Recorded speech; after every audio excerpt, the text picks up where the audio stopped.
Buongiorno, ben ritrovati cari telespettatori e telespettatrici. Ammonta a 900 euro il bottino della rapina messa a segno ieri sera all'orario di chiusura presso il punto vendita Coop di via Udine a Maiano. Un bandito solitario parzialmente travisato e apparentemente non armato è entrato rivolgendosi ad una cassiera, si è fatto consegnare il contante pronunciando poche parole senza tradire alcuna inflessione dialettale.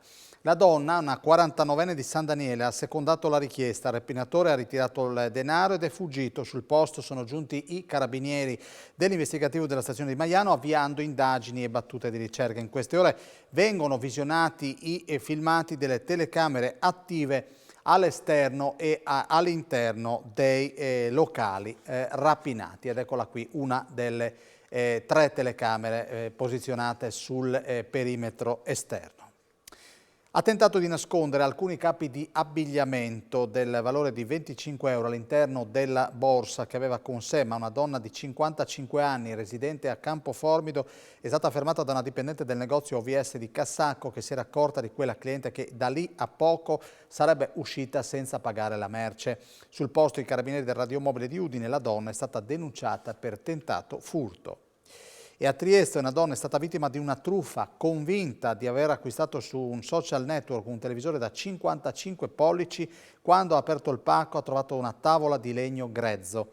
La polizia postale è riuscita a restituirle la somma versata. È convinta di acquistare un televisore da 55 pollici, invece nel pacco che un corriere le consegna a casa trova imballata una tavola di legno grezzo dalle apparenti dimensioni della TV. Vittima della truffa una 70enne che si è presentata negli uffici della Polizia Postale di Trieste denunciando di essere stata truffata attraverso la piattaforma di scambi commerciali di un noto social network. La tempestiva e immediata attività di indagine condotta dai poliziotti ha consentito di individuare e sequestrare la somma che era stata fraudolentemente percepita, restituendola alla legittima proprietaria. La donna aveva pagato con contrassegno quello che in teoria doveva essere un televisore da 55 pollici. Una volta ricevuto l'involucro e pagato in contanti la cifra pattuita, l'amara scoperta. All'interno era imballata una tavola di legno grezzo. L'immediata segnalazione ha permesso ai poliziotti di bloccare preventivamente la somma di denaro nella sede del Corriere Espresso, somma che in accordo con la procura è stata sequestrata e successivamente restituita alla vittima della truffa. Fumata bianca sull'accordo integrativo per i dipendenti degli stabilimenti friulani della Modine. I lavoratori in assemblea hanno approvato il documento che prevede un premio di risultato di 1.000 euro e migliori condizioni in fabbrica. Si è sbloccata la trattativa sul rinnovo integrativo alla Modin di Amaro e Pocenia, dopo un lungo braccio di ferro iniziato a marzo con l'approvazione della piattaforma nelle assemblee sindacali, che hanno visto una fase di scioperi culminata nel mese di agosto, è arrivata la firma per i 2 stabilimenti friulani. L'accordo, che stabilisce diversi miglioramenti normativi ed economici, è stato approvato nelle assemblee tenutosi nei 2 stabilimenti, a cui hanno partecipato più di 500 dipendenti, col 71% dei voti favorevoli.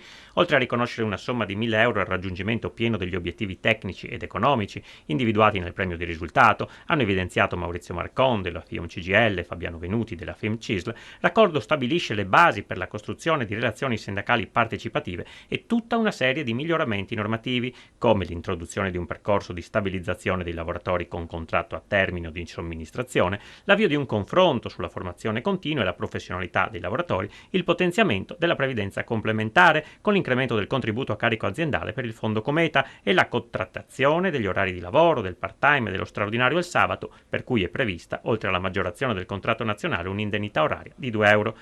Nell'accordo, continuano i 2 sindacalisti, abbiamo stabilito anche che entro il primo trimestre del prossimo anno si dovranno individuare soluzioni tecniche e strutturali per il miglioramento del microclima nei reparti produttivi nel periodo estivo, prendendo a riferimento le soluzioni di raffrescamento introdotte in via sperimentale dall'azienda dopo gli scioperi dei lavoratori dello stabilimento di Pocenia, dove quest'anno si sono raggiunte temperature superiori ai 40 gradi. L'udienza per discutere l'esposto depositato dai sindacati nei confronti della Wärtsilä per comportamento antisindacale è stata rinviata al 21 settembre prossimo. Si sono verificati problemi tecnici nella trasmissione di alcuni atti e documenti. Ti aggiorna da Trieste Andrea Pierini. Buongiorno dal Tribunale di Trieste. Sì, si è conclusa con un nulla di fatto la prima udienza che era in programma oggi sul caso Wärtsilä, il ricorso presentato dalle sigle sindacali contro l'azienda per comportamento antisindacale, ricorso che punta praticamente a sospendere la procedura che è in corso e che prevede il licenziamento di oltre 500 operai dopo un anno di cassa integrazione. Oggi doveva esserci questa udienza, ma gli avvocati di parte dell'azienda, l'avvocato Bignami ha chiesto lo slittamento di una settimana e quindi rinviato tutto il 21 perché non era stato possibile per lui consultare alcuni documenti a causa di un problema telematico del Tribunale. Dunque si chiude con un nulla di fatto questa prima giornata di scontro. Ricordiamo perché è determinante questa udienza, perché nel caso in cui il giudice del lavoro desse ragione ai sindacati, in questo caso il giudice Ancora, allora la procedura dell'azienda dovrebbe ripartire da zero, quindi ulteriori 60 giorni di trattativa e poi 30 per accettare o meno il piano da parte del pubblico. Se non ci sono domande da studio direi che è veramente tutto. Grazie Pierini. Procedere d'ufficio senza la necessità di denuncia nei casi di aggressione ai danni del personale sanitario. Lo chiede come deterrente per un fenomeno sempre più diffuso anche in Friuli il presidente dell'Ordine dei Medici di Udine. Le lunghe liste d'attesa e il disagio sociale acuito dalla pandemia sono spesso all'origine di episodi di aggressioni al personale sanitario che si stanno moltiplicando anche nella nostra regione. Così il presidente dell'Ordine dei Medici di Udine, Gianluigi Tiberio, facendo proprio il suggerimento in tal senso arrivato anche dal Consiglio nazionale della categoria, chiede che si proceda d'ufficio per questi reati. Al momento ciò non è previsto, serve la denuncia della persona offesa, alla quale segue un lungo iter legale, precisa l'Ordine. I medici spesso, spiega Tiberio, non fanno emergere queste situazioni proprio per evitare tali percorsi giudiziari, ma sono anche spinti dal desiderio di non turbare l'equilibrio con i pazienti. Il presidente invita comunque i colleghi a segnalare i casi, anche per conoscere i dati reali del fenomeno ed adottare adeguate contromisure. Gli episodi sono in aumento, afferma Tiberio, e i motivi scatenanti sono molteplici. Sta emergendo un disagio sociale acuito dalla pandemia, ma anche le lunghe liste d'attesa per l'erogazione delle prestazioni sono a causa di questi comportamenti, generando sfiducia nei confronti dei medici. Per l'Ordine, la procedibilità d'ufficio rappresenta un meccanismo automatico che potrebbe costituire un valido deterrente nei casi di aggressione. Resta poi il tema del recupero del rapporto di fiducia. Si dovrebbe lavorare, conclude il presidente dell'Ordine di Udine dei Medici, Gianluigi Tiberio, per ripristinare la collaborazione tra medici e pazienti e ci dovrebbe essere maggiore comprensione verso gli operatori sanitari che oggi sono chiamati a grandi sacrifici. Oggi in Friuli Venezia Giulia sono stati riscontrati 520 nuovi casi di Covid, sono 3 invece le vittime, 1 a Trieste e 2 a Udine. Le persone ricoverate in terapia intensiva sono 2, mentre i pazienti ospedalizzati in altri reparti sono 105. Il 30 settembre scade la normativa Covid che consente ai pubblici esercizi di utilizzare il suolo pubblico. Il Comune di Udine interviene in materia concedendo la proroga dell'utilizzo di Piazza San Giacomo. La Giunta Comunale di Udine ha approvato la possibilità che i pubblici esercizi di Piazza San Giacomo continuino a utilizzare una parte del plateatico anche dopo il 30 settembre, data di scadenza della normativa Covid che regolamenta la fruizione di aree esterne. La piazza è piaciuta ai cittadini udinesi, i nostri esercenti sono stati molto bravi perché hanno trovato secondo me una soluzione molto rispettosa della bellezza di una delle piazze più belle d'Italia, oltre che ovviamente della nostra città, e quindi noi confermiamo la possibilità per gli esercenti di occupare quella porzione di plateatico. La parte invece di plateatico che dà verso la chiesa di San Giacomo resterà così, resterà priva di tavoli e di sedie, resterà nella sua funzione storica, quindi un luogo di ritrovo per le famiglie. L'ultima parola spetta al Consiglio Comunale che si riunirà il 29 settembre. Sono sicuro insomma, che i consiglieri comunali hanno apprezzato questa conformazione della piazza. In realtà poi la vera ultima parola spetta alla soprintendenza che in caso di richiesta di modifiche ovviamente ha il compito di tutelare un bene che ovviamente è un bene vincolato come Piazza San Giacomo. Ed ora il basket, questa sera a Lignano alle 19 la Web Gesteco Cividale sfiderà Mantova nella seconda giornata di Supercoppa. Sabato alle 20 la volta del derby al Carnera contro l'Apu. Per le Eagles sarà un'altra tappa di avvicinamento al campionato di Serie A2. Ne abbiamo parlato con il presidente Davide Micalic.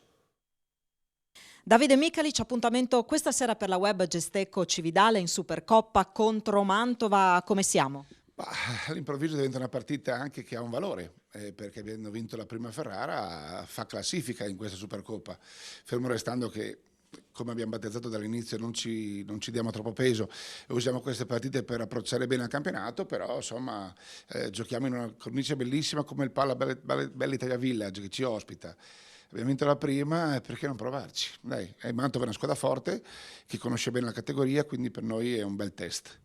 È un bel test anche quello che vi attende sabato, con di fatto il primo derby della stagione. Sì, insomma, anche in questo caso bisogna dare il giusto valore alla partita, loro sono fortissimi, noi siamo dei debuttanti, quindi affronteremo con l'umiltà di chi vuole imparare, poi vinca come sempre il migliore, ma una per volta, tanto rimaniamo concentrati su Mantova, se no il rischio è di pensare già sabato al Carnera, ma quello verrà dopo. La partita Web Cesteco Cividale Mantova sarà trasmessa in differita da Telefriuli questa sera alle 21:15. La pagina bianconera a dirigere il lunch match di domenica 18 settembre 2022 al Friuli è stato designato l'arbitro Paolo Valeri della sezione di Roma, al VAR Aureliano. Valeri ha diretto l'Udinese in 19 occasioni per un bilancio di 2 vittorie, 7 pareggi e 10 sconfitte dei friulani. Sono 36 i precedenti con l'Inter che con Valeri ha ottenuto 20 vittorie, 9 pareggi e 7 sconfitte.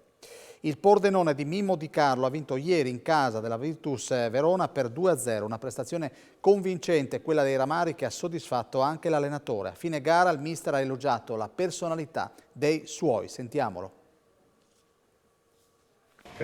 Sì, sapevamo che poi bisogna giocare sia di fino, ma anche non solo di ferretto, ma anche con la spada, perché in questo campo qua le formazioni di Gigi Fresco sono sempre pericolose, sono sempre aggressive, fanno molti cross, arrivano sempre comunque tante volte in area di rigore attraverso i cross, che sapevamo che quella era la partita.